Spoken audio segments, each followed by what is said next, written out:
asalaamaaleykum internet Dak Médina.com dellusiwaat nañ fi tey nag comme à chaque fois tey nag ñu ñëw fii ci commune bu Médina précisément fii ci Gibraltar doon fi dalal ministre bi di Mansour Faye nekk ministre du développement communautaire de l'équité sociale et territoriale ak ay nawle ku ci mel ni Bamba Fall ak Seydou Gueye ak yeneen autorités yoo xamante ne nii nemmeeku nañ fi seen teewaay.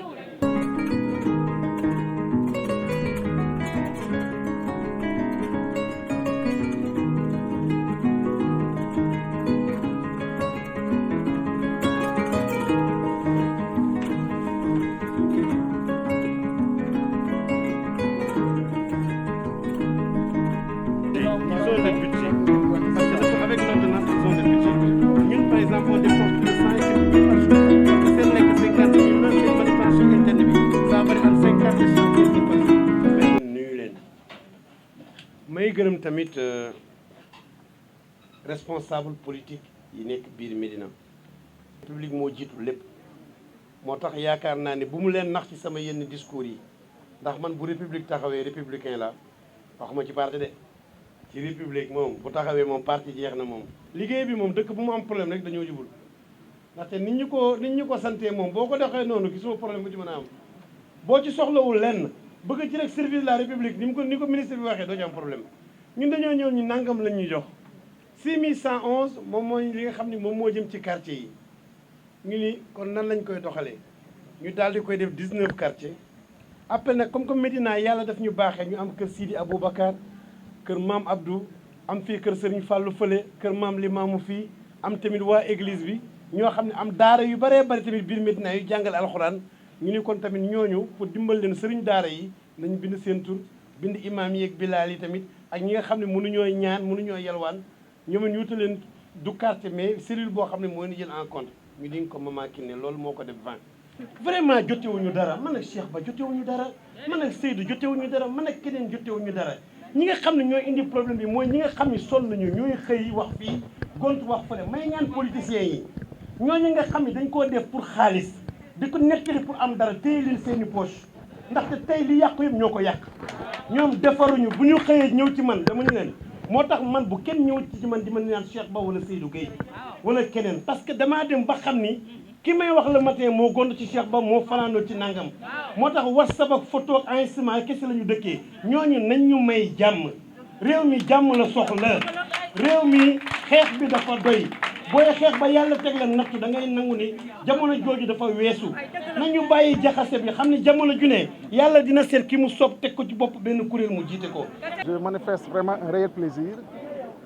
d'être accueilli au niveau de la commune de Médina pour assister donc aux opérations de distribution de l'appui alimentaire.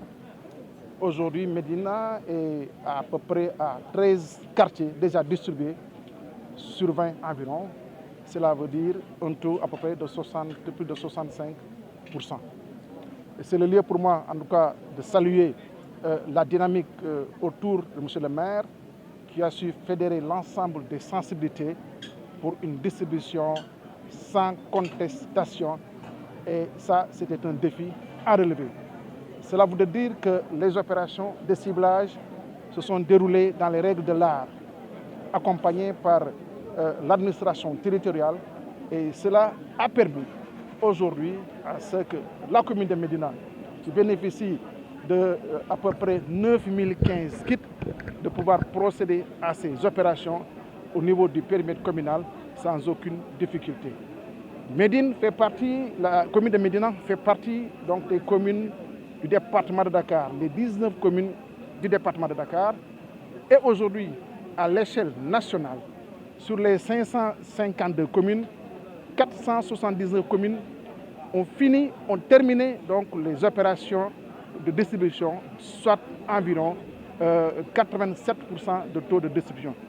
Cela veut dire que, en tout cas, par rapport à l'échéance fixée par M. le Président de la République pour le 15 juillet, le rythme actuel va nous permettre de terminer ces opérations-là avant cette date ultime. Merci beaucoup. Le président a indiqué que ce sera un semestre de travail intense. Ça veut dire qu'il n'y aura pas de vacances gouvernementales. Et on espère, au bout de cette semaine, de ce semestre, reprendre à travers le programme de relance économique. puisque vous le savez, le président avait mis en place le programme de résilience économique et sociale. Et là, on entre dans la phase du programme de relance économique. Et donc, on a un semestre pour mettre les bouchées doubles pour y arriver.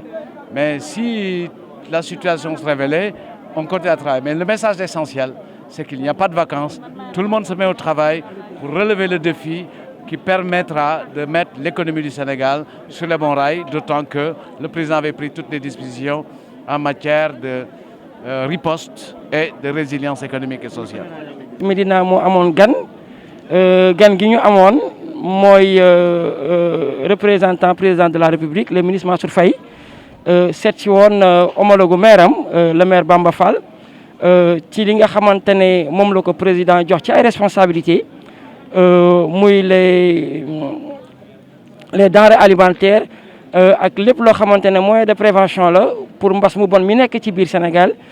nekk ci biir Médina ñu indiloon ci wàllu waa Médina pour que askan wi mën ci jot ministre aussi profité ci